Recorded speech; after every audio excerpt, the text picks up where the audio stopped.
بسم اللہ الرحمن الرحیم الحمد للہ نحمده ونستعینه ونستغفره ونؤمن به ونتوکل علیہ ونعوذ باللہ من شرور انفسنا ومن سیئات اعمالنا من يهده اللہ فلا مضل له ومن يضلله فلا هادی له ونشهد ان لا الہ الا اللہ وحدہ لا شریک له ونشهد ان محمدا عبده ورسوله ارسلہ بالحق بشیرا ونذیرا بین یدائی الساعة من یطع اللہ ورسولہ فقد رشدا ومن یعصہما فإنہ لا یضر الا نفسہ ولا یضر اللہ شیئا اما بعد فاعوذ باللہ السمیع العلیم من الشیطان الرجیم بسم اللہ الرحمن الرحیم قال اللہ تبارک وتعالی فی کتاب الکریم ان اللہ وملائکتہ یصلون علی النبی یا ایہا الذین آمنوا صلوا علیہ وسلموا تسلیما اللہم صل علی محمد وعلی آل محمد کما صلیت علی ابراہیم وعلی آل ابراہیم انکا حمید مجید اللہم بارک علی محمد وعلی آل محمد کما بارکت علی ابراہیم وعلی آل ابراہیم انکا حمید مجید۔ قرآن کریم جو کتاب اللہ تبارک و تعالیٰ نے نازل فرمائی ہے ہمارے اوپر، اس سے مقصد قصے اور کہانی سنانا نہیں ہے، بلکہ انسانوں کو راہ راست پر لانا مقصد ہے اس کا۔ شہر رمضان الذی انزل فیہ القرآن ھدی للناس وبینات من الھدی والفرقان، یعنی یہ کتاب وہ کتاب ہے جو رمضان کے مہینے میں نازل ہوئی، اور اس کتاب کو جو نازل کیا گیا ہے وہ اس لیے کیا گیا تاکہ انسانوں کو ہدایت ملے۔ یہاں کیونکہ ایک واقعہ بڑی تفصیل سے چل رہا ہے بنی اسرائیل کا، جس میں بنی اسرائیل کو وہ نعمتیں یاد دلائی جا رہی ہیں جو اللہ تبارک و تعالیٰ نے ان پر نازل فرمائی تھیں، جن میں سے فرعون سے اور فرعونیوں سے نجات ہے، دریائے کلثم کا پار ہو جانا ہے، اور بڑے بڑے گناہوں کا معاف ہو جانا، بچھڑے کی عبادت کرنے جیسا یعنی شرک جیسا گناہ بھی معاف ہو جانا ہے۔ اس کے علاوہ ان پر اللہ تبارک و تعالیٰ نے جو آسمان سے کھانے پینے کی چیزیں نازل فرمائی تھیں وہ بھی ہیں۔ یہ بھی اللہ کا ایک زبردست انعام تھا کہ ان کے لیے من و سلویٰ کا نزول ہوا، اور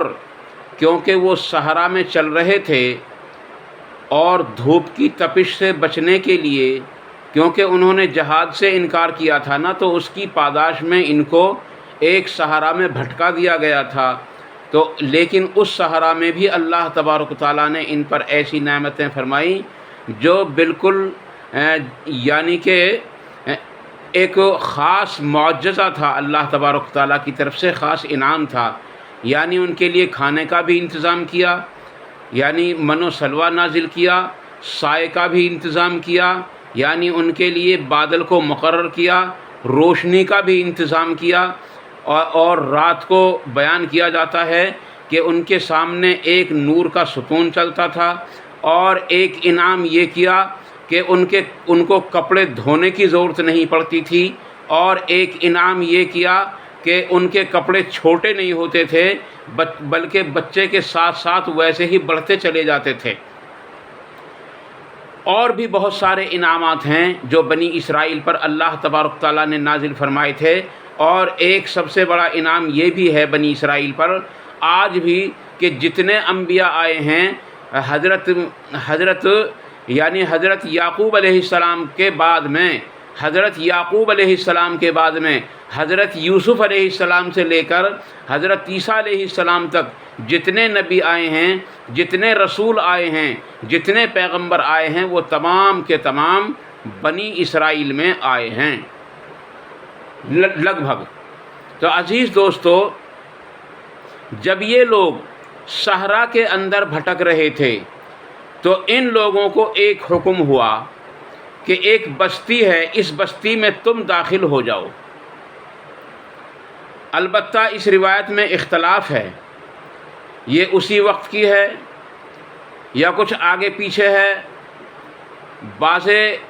مفسرین کا خیال ہے کہ یہ حضرت موسیٰ علیہ السلام کے بعد کا واقعہ ہے۔ بہرحال وہ یہ واقعہ جب کا بھی ہو، ہمیں قرآن کریم پر ویسے ایمان لانا ہے جیسے ہم قرآن کریم کو پڑھتے ہیں، اور جب اس کی تحقیق ہو جائے کہ یہ واقعہ اس وقت کا ہے تو ہم اس پر اسی طریقے سے ایمان لائیں گے جیسا کہ اس کا حق ہے۔ تو اس وقت ایک بستی کے اندر داخل ہونے کا حکم ہوا، اور حکم یہ ہوا تھا کہ اس میں اس طریقے سے داخل ہونا، یعنی اس میں 2 یا 3 طریقے بیان کیے اللہ تبارک تعالیٰ نے۔ ایک تو یہ کہ اس بستی کے اندر عاجزی کے ساتھ داخل ہونا، اکڑ کر داخل نہ ہونا،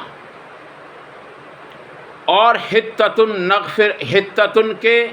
آواز یعنی حتتن کہتے ہوئے داخل ہونا۔ اس کے معنی یہ بھی ہو سکتے ہیں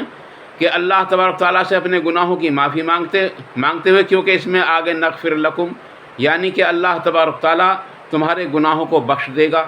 اس کے علاوہ یہ بھی ہے کہ بستی میں اکڑ کے اور تکبر کے ساتھ داخل نہ ہونا، کیونکہ یہ شہر حضرت موسیٰ علیہ السلام کے زمانے میں بنی اسرائیل نے فتح کر لیا تھا، اور نبی اکرم صلی اللہ علیہ وسلم نے بھی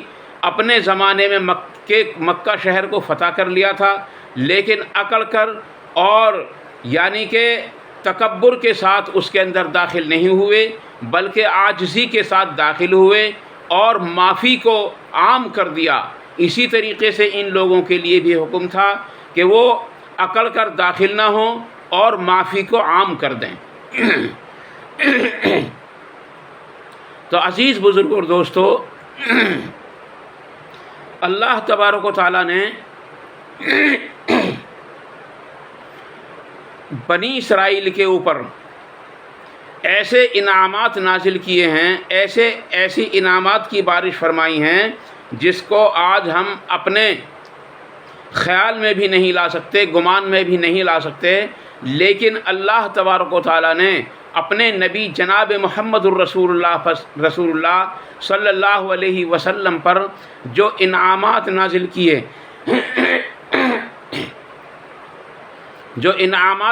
کیے جو احسانات فرمائے، جو اللہ تبارک تعالیٰ سے کرم کی بارشیں اس امت پر ہو رہی ہیں، اس کی نظیر کسی امت پر نہیں ملتی۔ واضح رہے، اگر یہ امت کوئی گناہ کرتی ہے تو اپنے گھر پہ بیٹھ کر کے اللہ تبارک و تعالیٰ کے سامنے روئے اور اللہ تبارک تعالیٰ کے سامنے گڑ گڑا کر دعا کرے تو یقیناً اس کا گناہ معاف ہو جاتا ہے، اور سوائے چند ایک گناہوں کے کسی گناہ پر اللہ تبارک تعالیٰ نے ایسی گرفت نہیں رکھی ہے دنیا کے اندر کہ اس کو پتھروں سے مارا جائے یا سنسار کیا جائے یا کچھ اور کیا جائے، سوائے یہ کہ کسی نے زنا کیا ہو تو اس کو سنسار کیا جائے گا، اس پر حد قائم کی جائے گی، یا سوائے یہ کہ کسی نے چوری کی ہو تو اس کا ہاتھ کاٹا جائے گا۔ عزیز دوستو، اس لیے اگر اس کا گناہ یہ ظاہر ہو گیا ہے تو وہ حدود بھی اس وقت قائم ہوں گی، اور اگر کسی پر یہ گناہ ظاہر نہیں ہوا بلکہ یہ کسی کو پتہ ہی نہیں چلا چوری کس نے کی، پتہ ہی نہیں چلا اس نے زنا کیا یا نہیں کیا، تو عزیز دوستو اس کا معاملہ اس کا یعنی اللہ اور اس کا معاملہ اس کے اللہ اور اس کے خاص بندے کے درمیان میں محفوظ ہے۔ اللہ تبارک تعالیٰ اگر چاہے تو اس کو معاف بھی کر سکتا ہے اور چاہے تو اس کو سزا بھی دے سکتا ہے۔ البتہ میرا خیال ہے، میرا گمان یہ ہے کہ اگر آدمی اپنے دل سے توبہ کر لے، تہ دل سے توبہ کرے، دوسروں کو پتہ نہ چلا ہو، تو عزیز دوستو یاد رکھو کہ اللہ تبارک تعالیٰ اس گناہ کو معاف کر دیتا ہے، بشرطے کہ آئندہ نہ کرنے کا عہد بھی کرے اور آئندہ اس گناہ کو نہ بھی کرے۔ اور اگر آدمی توبہ کرتا رہے، جیسا کہ بعض لوگوں کا خیال ہے ایک حدیث کی تعویل لے کر، ایک قرآن کی آیت کی تعویل لے کر کہ اگر میرا بندہ ایک گناہ کو 70 مرتبہ بھی کر کے آئے گا تو میں اس کو معاف کر دوں گا، تو عزیز دوستو یاد رکھو، اگر وہ اس گناہ کو جان بوجھ کر کرتا رہے گا اور جان بوجھ کر گناہ پر جرات کرتا رہے گا اور اللہ کے سامنے توبہ بھی کرتا رہے گا، تو وہ توبہ نہیں ہے بلکہ اللہ تبارک تعالیٰ کے ساتھ ایک مذاق ہے، اللہ تبارک تعالیٰ کے ساتھ ایک ہنسی اور تفریح ہے، اور جو اللہ تبارک تعالیٰ کے ساتھ ہنسی اور تفریح کرے اور جو اللہ تبارک تعالیٰ کے ساتھ مذاق کرے، اس کا ٹھکانہ کیا ہے اس کو آپ خود ہی سمجھ لیں کہ اس کا ٹھکانہ کیا ہو سکتا ہے۔ عزیز دوستو، 70 مرتبہ گناہ کرنے کا مطلب یہ ہے کہ اس سے بھول ہو جائے، پھر توبہ کر لے، پھر کسی وجہ سے چوک ہو جائے، پھر گناہ ہو جائے تو توبہ کر لے، لیکن اس سے مراد یہ ہرگز نہیں ہو سکتا کہ جان بوجھ کر گناہوں کو کرتا رہے اور جان بوجھ کر اللہ تبارک تعالیٰ کے سامنے اس کی رحمت کو جھنجھوڑتا رہے۔ عزیز دوستو، یہ اس کی رحمت کو جھنجھوڑنا نہیں بلکہ اس کے غضب کو جھنجھوڑنا ہے، اور اللہ تبارک و تعالیٰ کے جو ہے یعنی اللہ تبارک تعالیٰ کے ساتھ یہ ہنسی اور مذاق کا معاملہ بن جائے گا۔ اس لیے عزیز دوستو، ہم سب کو چاہیے کہ ہم گناہوں سے توبہ کریں، گناہوں سے بچنے کی کوشش کریں، گناہوں سے دور رہیں، کیونکہ انبیاء کرام علیہ السلام کے بے شمار واقعات ایسے ملتے ہیں کہ جیسے کسی نے آ کر کے انبیاء کے سامنے ذکر کیا کہ مجھ سے فلاں گناہ ہو گیا ہے، تو انبیاء علیہ السلام کے ایسے واقعات بھی ملتے ہیں کہ کہیں ایسا نہ ہو تیری وجہ سے ہم پر بھی اللہ تبارک تعالیٰ کی ناراضگی نہ آ جائے، اس لیے تو یہاں سے نکل جا، چلا جا۔ اس طرح کے واقعات بھی انبیاء کرام علیہ السلام کے زمانے کے ہمارے سامنے پائے جاتے ہیں۔ اس لیے عزیز دوستو، واضح رہے کہ جب انبیاء اتنا ڈرتے ہیں، جو اللہ کے معصوم بندے ہیں، کہ اگر ہمارے سامنے، ہمارے پاس میں، ہماری مجلس کے اندر، ہماری محفل کے اندر، ہمارے درمیان میں، ہمارے گھروں کے اندر، ہمارے خاندان کے اندر، ہمارے محلوں کے اندر کوئی گناہ گار آدمی ہوگا، کوئی سیاکار آدمی ہوگا، تو اس کی وجہ سے کہیں ہم پر بھی ناراضگی نہ آ جائے۔ انبیاء علیہ السلام ڈرتے ہیں تو پھر عزیز دوستو ہمارا کیا حال ہوگا؟ ہم تو خود گناہ کرتے ہیں، ہم تو خود گناہوں سے نہیں بچتے، ہم تو خود گناہ گاروں سے بچنے کی کوشش نہیں کرتے، ہمارا پھر کیا ہوگا؟ اس لیے ہم سب کو چاہیے کہ ہم اس چیز میں احتیاط برتیں، لیکن گناہ گار سے بچنے کا مطلب یہ نہیں ہے کہ اس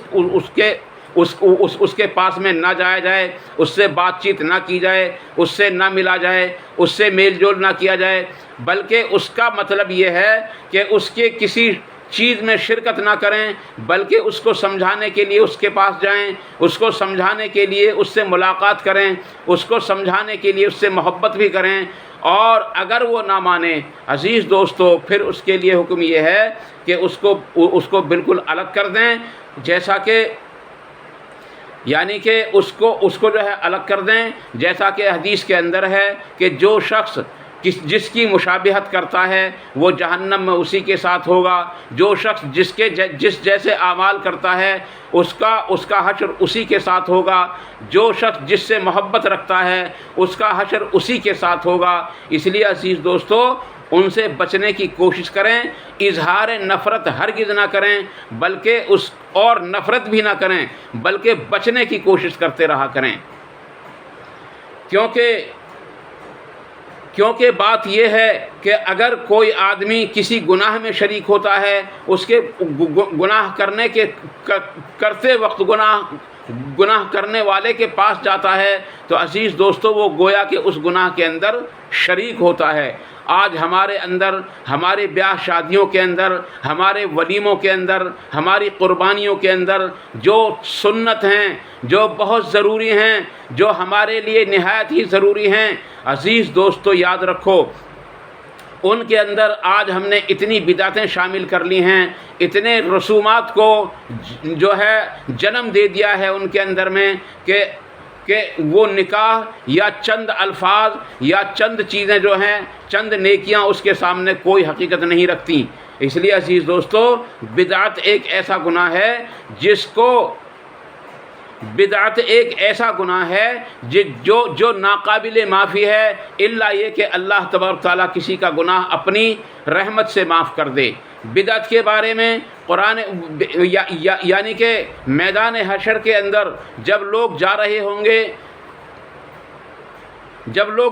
ہوں گے حوض کوثر کی طرف پانی پینے کے لیے، اور ان میں ایک جماعت ہوگی جن کے چہرے وضو کے اثر سے چمک رہے ہوں گے، جن کی پیشانیاں وضو کے اثر سے چمک رہی ہوں گی، جن کے ہاتھ وضو کے اثر سے چمک رہے ہوں گے، جن کے پیر وضو کے اثر سے چمک رہے ہوں گے، اور نبی اکرم صلی اللہ علیہ وسلم اس کے ذریعے ان کو پہچان بھی لیں گے کہ یہ میرے امتی ہیں، لیکن فرشتے ان کو جو ہے گرج مار مار کر پیچھے ہٹا رہے ہوں گے۔ اللہ کے نبی عرض کریں گے کہ یہ تو میرے امتی ہیں، تو فرشتے بتائیں گے کہ اے محمد صلی اللہ علیہ وسلم یہ تمہارے امتی ہیں، مگر تم نہیں جانتے کہ انہوں نے دین کے اندر تمہارے بعد میں کیا کیا بگاڑ پیدا کر دیا تھا، کیا کیا اس کے اندر رسومات کو شامل کر لیا تھا، کتنی برائیاں انہوں نے دین کے اندر پیدا کر لی تھیں۔ تو اللہ تبارک تعالیٰ اللہ کے نبی صلی اللہ علیہ وسلم ارشاد فرمائیں گے کہ ان کو پیچھے ہٹا دو۔ پھر اللہ تبارک تعالیٰ سے نبی اکرم صلی اللہ علیہ وسلم یوں عرض کریں گے، اے اللہ یہ ہے وہ میری امت جس نے قرآن کریم کو پش پشت ڈال دیا تھا۔ اس آیت کا مفہوم عزیز دوستو قرآن کریم کے اندر بھی موجود ہے۔ اس لیے عزیز دوستو واضح رہے کہ بدعت کرنے والے سے، شرک کرنے والے سے اور کفر کرنے والے سے، کبیرہ گناہ کرنے والے سے اس سے بچنے کی کوشش کرتے رہیں، اس کو سمجھانے کی کوشش کرتے رہیں، اور اگر وہ نہ بچ رہا ہو، نہ سمجھ رہا ہو، اور اپنے بزرگوں کے اقوال ہی پر اور اپنے بڑوں ہی کی پیروی کر رہا ہو، قرآن کریم کو چھوڑ رہا ہو، احادیث رسول کو چھوڑ رہا ہو، تو عزیز دوستو واضح رہے نبی اکرم صلی اللہ علیہ وسلم نے ارشاد فرمایا کہ بنی اسرائیل میں جو سب سے پہلا تنزل تھا، جو سب سے پہلی ذلت آئی تھی، وہ اسی وجہ سے آئی تھی کہ لوگ برائی کرتے ہوئے دیکھنے والوں کو وہ دیکھتے ہوئے ان کو سمجھاتے ضرور تھے، لیکن جب وہ نہ چھوڑتے تو ان کے ساتھ کھانا پینا، اٹھنا بیٹھنا، چلنا پھرنا، بیاہ شادی، تمام رسومات میں ان کے ساتھ ہم پلہ ہو کر چلتے تھے، انہی کے ساتھ رہتے تھے، انہی کے ساتھ کھاتے پیتے تھے۔ اس لیے فرمایا کہ پھر اللہ تبارک تعالیٰ نے ان کے قلوبوں کو ایک دوسرے سے بالکل خلط ملط کر دیا۔ اور واضح رہے کہ جب تک آدمی گناہ گاروں کے پاس رہے گا، اگرچہ کتنا ہی نیکی کرنے والا ہو، ایک نہ ایک دن گناہ ضرور کرے گا۔ اللہ تعالی ہم سب کی حفاظت فرمائے، اور اللہ تبارک تعالیٰ مجھے اور آپ کو ان مختصر باتوں پر عمل کرنے کی توفیق عطا فرمائے، اس پر عمل کرنے کے موقع بھی عطا فرمائے، اور عمل کرنا آسان بھی فرمائے۔ اور اگر جذبات میں کوئی بات غلط میری زبان سے نکل گئی ہے تو اللہ تعالیٰ اسے بھی معاف فرمائے، اور اللہ تبارک تعالیٰ ہمارے لیے ہر طریقے سے دنیا میں بھی آخرت میں بھی آسانی کا معاملہ فرمائے۔ وآخر دعوانا ان الحمد للہ رب العالمین، والسلام علیکم ورحمۃ اللہ تبارک تعالیٰ وبرکاتہ۔